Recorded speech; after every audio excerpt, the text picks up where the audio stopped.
కష్టాలు ఎలా ఉంటాయి, నిజ జీవితంలో కష్టాలు ఎలా ఉంటాయి నేను చెప్తాను, నువ్వు విను. ఈ రోజు ఏమ్మా ఏం చేస్తున్నావు? వరకు వైజాగ్ లో ఉండేవారండి, ఇప్పుడు జాబ్ మానేసి వచ్చారు. ఏం జాబ్ చేస్తున్నావు? ఏం చేస్తున్నావు? ఏమైనా చేస్తున్నావా ఖాళీ? పొద్దున్నే నిద్ర లేచి బుక్ పట్టుకుంటేనే కదా చదువు వచ్చేది. అర్ధరాత్రి పొద్దు కదా నిద్రపోతే ఏం బాగుపడతావు? బాబు వీళ్ళకి బతుకుతారు నేర్పకుండా నవ్వుతూ నేర్పాడండి. ఎక్కడికైనా బయటికి వెళ్ళాలంటే మోహన్ చెల్లట్లేదు. ఏం చేస్తున్నారని ఒకటే అడగడం. చిన్నపిల్లలు ఏమిటి చెప్పడానికి? ఏమన్నా అంటే చాలు కోపం పొడుచుకొచ్చేస్తారు.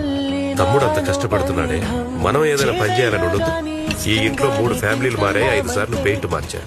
కానీ నీలోనేరా ఏ మార్పు లేదు. నీ వయసు వాళ్ళందరూ చక్కగా చదువుకుని పెళ్లిని చేసుకుని పిల్లా జల్లాతో హాయిగా మరి నువ్వు నా సంకనాతో తిరుగుతూనే ఉన్నా. ఇంత వయసు వచ్చినా ఇంకా తండ్రి మీద ఆధారపడి తింటున్నావు అంటే నువ్వు గుండెతో తింటలేదురా, ఎడం చేత్తో తింటున్నావు. నీలాంటి కొడుకు తలకొరి పెట్టడానికి మాత్రమే పనికొస్తాడు రా.